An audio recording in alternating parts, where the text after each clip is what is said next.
Hello students, कैसे हैं आप सब। मैं एस.के. ठाकुर एक बार लर्न विद TWA में आपका फिर से स्वागत करता हूं। और कल का दिन बहुत स्पेशल डे था जिसमें CBSE का 10th और क्लास का रिज़ल्ट आया। कुछ बच्चों के लिए बहुत खुशी वाला दिन रहा होगा ना, और कुछ बच्चों के लिए थोड़ा सा दुख भरा माहौल रहा होगा। जो बच्चे कम नंबर से पास हुए हैं या ज़्यादा नंबर से पास हुए हैं, ठीक है, सबको मेरी तरफ से और हमारे चैनल की तरफ से सबको बहुत बहुत बधाई। ठीक है, तो जिस बच्चे ने कम स्कोर किया, ज़्यादा स्कोर किया, सबको बहुत बहुत बधाई भाई। अब बात करते हैं उन बच्चों की जो बच्चे ज़्यादा अपने रिज़ल्ट को लेकर परेशान हैं। ठीक है, कुछ बच्चों की एक्सपेक्टेशन ज़्यादा थी, उनके पेरेंट्स की उनसे ज़्यादा उम्मीदें थी कि वो इतना अच्छा स्कोर करेंगे। ठीक है, किसी का रिज़ल्ट उसकी उम्मीद के अकॉर्डिंग आया, किसी का उम्मीद से ज़्यादा आया। तो किसी को तो खुशी हुई बहुत ज़्यादा, ठीक है, ज़्यादा खुशी उसको हुई जिसका उम्मीद से भी ज़्यादा आया। जिसको उम्मीद नहीं थी कि भाई मेरे इतने आएंगे, उसके उससे भी ज़्यादा आ गए। और दुख ज़्यादा उसको हुआ जिसको उम्मीद ये थी कि भाई मेरे इतने तो आने ही हैं और उससे उसके कम रह गए, तो उसको ज़्यादा दुखी। लेकिन मैं ये कहूँगा परेशान होने की किसी को भी ज़रूरत नहीं है। कोई भी एक एग्ज़ाम, कोई भी एक रिज़ल्ट आपकी काबिलियत को, ठीक है, आपके फ्यूचर को डिसाइड नहीं करता। अभी भविष्य में आपको बहुत सारे एग्ज़ाम देने, बहुत सारी परसेंटेज लाने का मौका मिलेगा। ठीक है, परेशान होने से, दिमाग पे टेंशन लेने से और सोच में बैठे रहने से कोई फ़ायदा नहीं होगा। आप इस समय, और मैं पेरेंट्स से भी कहना चाहूँगा कि बच्चों को सपोर्ट करें। ठीक है, मानता हूँ सबकी एक्सपेक्टेशन ज़्यादा होती हैं। हर पेरेंट्स ये चाहता है कि उनका बच्चा अच्छे से अच्छा करे। ठीक है, लेकिन समस्या वहाँ पे क्रिएट हो जाती है जहाँ पे हम कंपैरिजन करना शुरू कर देते हैं। ठीक है, कंपैरिजन हम कर रहे हैं कि उस बच्चे के नंबर इतने आए हैं, तुम्हारे इतने आए हैं, तुम्हारे बच्चे के इतने आए हैं। तो कंपैरिजन नहीं करना है ना। कंपेयर करने वाली बात होगी तो देखो, कंपैरिजन का कोई अंत नहीं है। अगर किसी बच्चे के सपोज़ करो 65% मार्क्स हैं, कोई बच्चा तो 65% तो बहुत खुश है कि उसके 65% आ गए, और कोई बच्चा ऐसा है जो 65% ला के परेशान है। वो डर रहा है कि मैं अपने पेरेंट्स को कैसे बताऊं। ठीक है, और उसका डर किस लिए कि कुछ पेरेंट्स इतना प्रेशर रखते हैं पहले से ही कि तुम्हारे अगर 90%, एक लाइन ड्रॉ कर देते हैं कि इस लाइन पे तो आपको आना ही है। तो मैं ये कहूँगा इस टाइप से प्रेशर डालने से बच्चे में हमेशा एक घबराहट बन जाती है। और जब वो एग्ज़ामिनेशन हॉल में बैठा होगा ना पेपर देने के लिए, तो वहाँ भी उसके दिमाग में यही चल रहा होगा कि मुझे इतने नंबर यार लेके आने हैं, चाहे कैसे भी लाने हैं। समझ रहे हो आप। इससे हमेशा, ये 10वीं नहीं, 11वीं 12वीं किसी भी लाइफ में जो भी एग्ज़ाम बच्चा करेगा आगे, अगर आप उसको बहुत रिलैक्स फील नहीं कराओगे, ठीक है, आपको एक्सपेक्टेशन रखनी है, लेकिन उसको इतना जाहिर नहीं करना, इतना ज़्यादा मतलब उसको प्रेशर नहीं देना कि भाई तू अगर ये नहीं लाया, ठीक है। और सबसे बुरी आदत यह है कंपेयर करने की। कंपेयर नहीं करना कि उसके लड़के ने ये कर दिया, उसकी लड़की ने ऐसा कर दिया और तुम्हारा नंबर नहीं आया, तुम्हारा ये नहीं आया।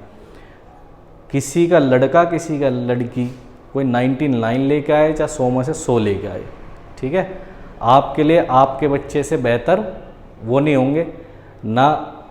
कामयाब अगर सपोज़ करो आपका बेटा है या बेटी है, इन फ्यूचर वो अच्छी जॉब करता है, कोई बिजनेस करता है, कुछ भी करता है, तो वो आपके लिए करेगा। दूसरे का जो बच्चा है वो दूसरे के लिए करेगा। ठीक है, तो कंपेयर नहीं करना, बच्चे को ये डिमोटिवेट नहीं करना कि भाई हाँ तू किसी लायक नहीं है। ठीक है, किसी को ये नहीं कहना। और दूसरा मैं बच्चों से भी कहना चाहूँगा, जैसे कुछ बच्चों के रिज़ल्ट आए हमारे कोचिंग में भी, तो काफ़ी बच्चों के बहुत अच्छा रिज़ल्ट था। ठीक है, 80% 90% जिनके मार्क्स आए, वो बच्चे बहुत खुश हैं, उनके पेरेंट्स भी खुश हैं।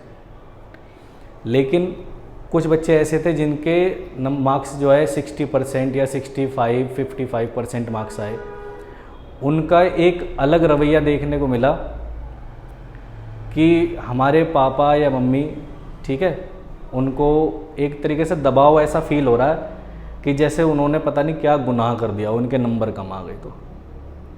ठीक है, और बच्चों को भी एक चीज़ ये समझनी चाहिए कि कहीं ना कहीं अगर नंबर कम आए हैं तो कहीं ना कहीं उनकी भी कमी रही होगी, है ना।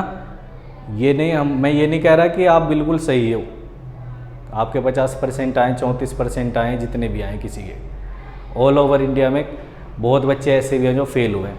12th क्लास में 87.3% रिजल्ट रहा, तो बाकी के जो बच्चे हैं वो फेल हुए, किसी कंपार्टमेंट आई होगी। तो जो बच्चे पास हुए हैं, अगर वो उन बच्चों से कंपेयर करें तो उनको ये तसल्ली होगी कि हाँ चलो हम पास तो हुए, हमारा उनके जैसा हाल नहीं है। और मैं एक छोटा सा एग्जाम्पल देता हूँ। बच्चे कहते हैं कि मम्मी पापा इतनी उम्मीदें क्यों रखते हैं। देखो भाई, सपोज करो यहाँ पर ABCD, ठीक है, ये 4 लोग बैठे आपस में बतला रहे, A, B और ये C, ये तीनों अपने बच्चों की तारीफ़ों के पुल बांधे दे रहे हैं। इतनी तारीफ़ करे दे रहे हैं कि इनके बच्चे ने ये कर लिया, इनके बच्चे ने ये कर लिया, इनका बच्चा IIT कर रहा है, इनका बच्चा डॉक्टरी करेगा, MBBS करेगा, साइंस साइड से पढ़ेगा, ये करेगा। तो एक पेरेंट्स ये बैठा हुआ उसी ग्रुप में, अब इसके बच्चे जो हैं इसके पास कुछ है नहीं बोलने के लिए, ये क्या कहेगा कि मेरा बेटा क्या कर रहा है, मेरी बेटी क्या कर रही है। ठीक है, ये सोसाइटी इसको फ्रस्ट्रेशन फील कराती है यहाँ से। ठीक है, जब ये लोग बोलेंगे, ये इससे पूछेंगे, ये अगर जवाब नहीं देगा ना तो इससे पूछेंगे कि आपके बच्चे क्या कर रहे हैं। अब उस समय आप खुद सोच के देखो, अगर इसकी जगह आप बैठे हों और आपसे ऐसा सवाल किया जाए तो पेरेंट्स के दिल पे क्या बीतेगी। है कोई जवाब? अगर वो झूठ बोल देगा, मान लो इनके ये अपने बच्चों का रिज़ल्ट बता रहे हैं अच्छा, और इनके बच्चे के रिज़ल्ट जो है इतने % है, और इन्होंने इतना बोल दिया कि इतने % मार्क्स हैं। ठीक है, और इसी में से किसी को, मान लो इसको ये पता है कि इसके एक्चुअल में 65 है, तो ये धीरे से इसके कान में कहेगा कि ये झूठ बोल रहा है, ये इसको बताएगा कि ये झूठ बोल रहा है। तो इंसल्ट किसकी हो रही है? बताओ किसकी इंसल्ट हो रही है? हो रही नहीं? तो एक इंसल्ट का मतलब यह है कि उनको ये फील होता है कि भाई सोसाइटी में उस बच्चे के इतने मार्क्स आए, उसके इतने आए, और हमारे बच्चे के नंबर कम आए। लेकिन इसका अर्थ ये नहीं है, अगर देखो आपने दिल से, आप सबसे ज़्यादा अपने आप को जानते हो, मैं हमेशा कहता हूँ कि हमको हमसे ज़्यादा कोई नहीं जानता। आपने अगर सीरियसली बहुत अच्छे से मेहनत की थी, ठीक है, बहुत अच्छे से पढ़ा था, आपने एग्ज़ाम अटेम्प्ट करा, आपके मार्क्स थोड़े कम रह गए, कोई दिक्कत नहीं है, आपके पेरेंट्स भी जानते हो कि हमारे बच्चे ने मेहनत की है। लेकिन बच्चा जो है वो हवा में घूमता रहता था उस समय एग्ज़ाम से पहले, और एग्ज़ाम से 4 दिन पहले लेके पढ़ना शुरू करा था, और अब वो इस तरीके के मुंह बना के बैठे घर में कि मेरा किसी से बोलने का मन नहीं कर रहा, या मैं खाना नहीं खा रहा या खा रही, इस तरीके से एक्टिंग बाजी करेगा, तो वो बच्चे की वहाँ पे गलती है। जब समय था तब हमें पढ़ना चाहिए था, है ना, और जब हम पढ़े नहीं, और अब हम एक अपनी फ्रस्ट्रेशन को निकाल रहे हैं, तो ऐसा नहीं करना। नंबर कम आ गए तो आपको पता है कि आपकी किस वजह से कहाँ कमी रह गई, उसको एनालाइज करो बैठ के कि ये कमी रह गई। और दूसरा, अब 11th की तैयारी है, 12th वाले अपने आगे इन फ्यूचर उनको क्या करना उसके बारे में डिसाइड करो। आगे आपको किस तरीके से कैसे पढ़ाई करनी है, क्या करना है, उसके बारे में सोचो। ठीक है, पीछे जो हो गया वो हो गया। दूसरी चीज़, एक एग्जाम्पल बताता हूँ। मान लो एक बच्चा A है, एक B है, ठीक है, इस बच्चे के 99% मार्क्स आ गए, और इस बच्चे के सपोज करो मैं मान लेता 35% मार्क्स हैं। पूरे मोहल्ले में इसके ही चर्चे होंगे, बस ऐसा लगेगा बाकी का बच्चा कोई है ही नहीं इस धरती पे, और कोई पढ़ने वाला बचा ही नहीं, है ना। यही है जो है। इस बच्चे ने उस दिन, ठीक है, इसको जब फील हो गया कि हाँ मेरे नंबर कम आए हैं, और इसको ये फील हो गया, इसके मन में ये बात बैठ गई कि मुझे भी कुछ फ्यूचर में अच्छा करना है, इसने उस दिन से ये डिसाइड कर लिया कि अब से जो गलतियां मैंने पहले करी हैं अब नहीं करनी मुझे। अब मुझे पूरा मन लगा के अपने करियर पे जो भी पढ़ाई करूँगा तो मन से करूँगा। इसने पढ़ाई की, ठीक है, और ये पढ़ाई करते करते करते करते बहुत जल्दी, सपोज करो एक ऐसी जगह पहुंच गया, ऐसे बहुत एग्जाम्पल हैं जिनके बहुत कम मार्क्स हैं और वो IAS IPS बन गए। ये 99% वाला बच्चा जो है अपने इस परसेंटेज को लेके या आगे वाला, मैं ये नहीं कह रहा सारे बेकार हैं, कभी इसका गलत मतलब समझ लो कि 99% वाले बेकार हैं, क्या मैं एग्जाम्पल बता रहा हूँ। सपोज करो आपने इससे यहाँ पे आप पहुँचे और ये सपोज करिए एक B.Tech या कोई भी इसने एक डिग्री करी, पढ़ाई करी और उससे 50-60,000 की सैलरी इसकी आ गई या कुछ भी है इस टाइप से, और एक बच्चा यहाँ से उठ के यहाँ आ गया, तो मैं कह रहा हूँ ये 99% जो है ना धरा रह जाएगा फाइलों में। ना तो इसकी परसेंटेज कोई देखेगा, क्या देखेगा, पोजीशन देखेगा, इसकी देखेगा नहीं, ठीक है। अब कुछ कहेंगे कि नहीं सर परसेंटेज भी बहुत ज़रूरी है, हाँ ज़रूरी है, मैं मानता हूँ ज़रूरी है, लेकिन अब जिसके नहीं आए तो आप उसको कह के क्या उसके परसेंटेज बढ़ा दोगे? अगर ऐसे बढ़ जाए तो सुबह से लेकर शाम तक उसको कहते रहना, और बच्चे भी रोते रहना बैठ के, रोने से अगर काम चल जाए तो, ठीक है। रोना धोना बिल्कुल नहीं है, ना परेशान होना, तुमने जितनी मेहनत करी थी, ठीक है। हो सकता है किसी बच्चे को जितने उसने एफर्ट लगाया था उसके अकॉर्डिंग उसके थोड़े बहुत कम मार्क्स हुए होंगे, लेकिन इतना भी डिफरेंस नहीं आएगा कि उसने बहुत मन लगा के दिन रात एक कर दिया था और नंबर आ रहे हैं उसके 50, तो ऐसा तो नहीं होने का, है ना। खूब मेहनत करी थी तो हो सकता है उसकी उम्मीद 85% थी, उसके 75 आ गए हों, 80 आ गए हों, 5 से 10% उसका कम हो गया होगा, लेकिन इतना नहीं होने का कि 40% का डिफरेंस आ जाए, ठीक है। बैठ बार,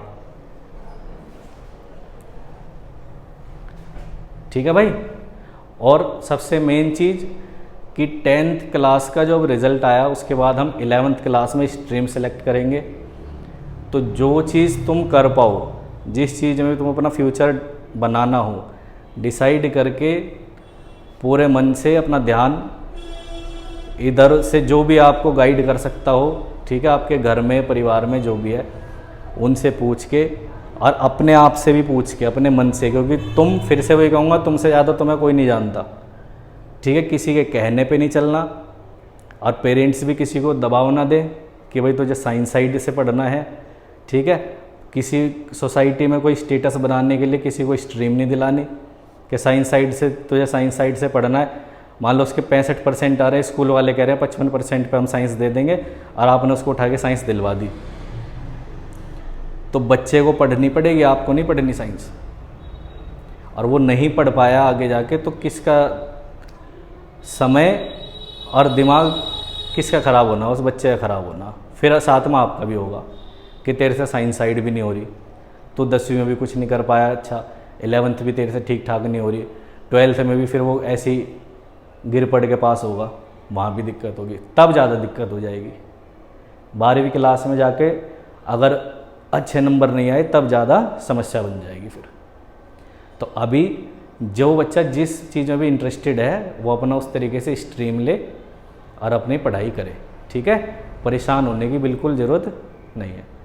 और लास्ट उन लोगों के लिए भी कुछ मैसेज है जो मज़े ले रहे हैं इस टाइम, ठीक है, कि तेरी परसेंट कितनी आई, तेरी परसेंट कितनी आई। तो पहले एक बार वो अपनी परसेंट भी देख लें जाके घर में, है ना। एक बार अपनी परसेंट देखें, फिर दूसरे से पूछें कि तेरी कितनी आई।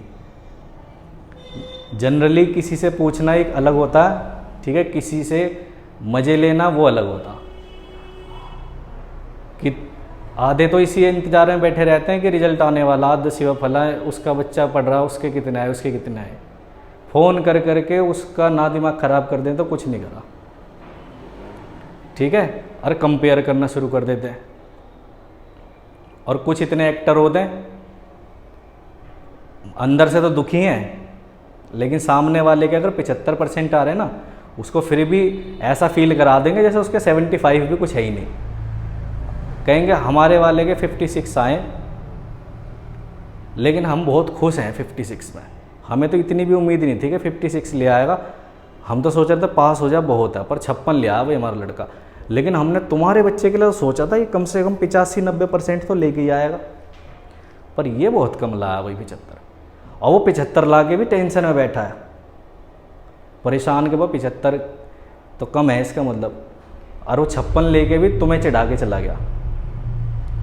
ठीक है, तो इधर उधर किसी की बातों पे ध्यान मत दो, कौन क्या कह रहा क्या नहीं कह रहा। तुम अपनी मेहनत से अपने आगे की तैयारी करो, पढ़ाई करो। 11वीं में आर्ट कॉमर्स साइंस तीनों साइड अपने आप में A1 है, किसी भी साइड से पढ़ाई कर लो, चाहे साइंस से पढ़ लो, चाहे कॉमर्स से या आर्ट साइड से। ठीक है, एक से एक तीनों साइड अपने आप में बेहतर हैं। ठीक है, किसी भी साइड से पढ़ाई करो। और जाते जाते एक लास्ट वीडियो एंड करते करते एक एग्जांपल और बताता हूँ आपको। एक IPS अधिकारी हैं दिल्ली यूनिवर्सिटी में, उन्होंने अप्लाई किया था कॉलेज में एडमिशन के लिए, एक बहुत ही बड़े और फेमस कॉलेज में। वहाँ से उनको रिजेक्शन मिला, ये कह के मतलब उनको बोल दिया गया कि तुम्हारा स्टैंडर्ड जो है तुम इसमें पढ़ने लायक नहीं हो। ठीक है, आप कहीं और अदर स्टेट में ट्राई करो। कुछ सालों बाद एज ए चीफ गेस्ट वही IPS ऑफिसर उसी यूनिवर्सिटी में उसी कॉलेज में एज ए चीफ गेस्ट पहुंचा, IPS ऑफिसर बन के। ठीक है, जिसको सबने ये बोला था कि भाई तुम इस लायक नहीं हो कि तुम इस कॉलेज में पढ़ सको, लेकिन उस बंदे ने अपने आप को इस काबिल बना दे कि वो इस लायक बन गया कि उस कॉलेज में चीफ गेस्ट बन के जा रहा। तो 12th वाले बच्चों से मैं ये कहूँगा जिन बच्चों के नंबर कम रह गए, ठीक है, वो भी अपने आप को डिमोटिवेट ना करें, खुद से डिमोटिवेट ना करें। दुनिया वैसी बैठी है परेशान करने को। ठीक है, तो उनका काम उन्हें करने दो, तुम उनका काम मत करो। उनकी नौकरी को छीन रहे हो, है ना, उनकी जॉब मत छीनो, वो अपने काम को बखूबी कर रहे हैं, दूसरे को किलसाने वाला। और जिसको मज़े लेने वो लेगा, आपको अपनी पढ़ाई पे ध्यान देना, आप पढ़ते रहना। और 10th क्लास वाले या 12th क्लास वाले, जो भी बच्चा जहाँ तक भी इस वीडियो को जो भी देखेगा, किसी को किसी भी टॉपिक के ऊपर कोई गाइडेंस चाहिए होगी, किसी को स्ट्रीम चूज़ करने में दिक्कत हो रही है, या जो 12th वाले बच्चे हैं उनको आफ्टर करियर वो किस साइड से क्या क्या चीज़ें वो कर सकते हैं, तो मेरे से पूछ सकते हैं, कमेंट में लिखकर बता सकते हैं। ठीक है, तो उसके लिए भी मैं उनको बहुत ही अच्छे तरीके से ये लाइनें बताऊंगा कि कौन क्या चीज़ ज़्यादा बेहतर तरीके से कर सकता है। क्लियर? बाकी फिर से बताना हमारा काम और सिलेक्ट करना आपका काम, आप क्या कर पाओगे क्या नहीं कर पाओगे। तो बिल्कुल खुश रहो, मस्त रहो, जो आया अच्छा आया। अब जिसका अच्छा है वो उससे बेहतर की तैयारी वो भी करे, और जिसका थोड़ा कम रह गया वो नेक्स्ट टाइम उसको और ज़्यादा इम्प्रूव करे जहाँ उसकी कमियाँ रह गई हैं। ठीक है, चलिए।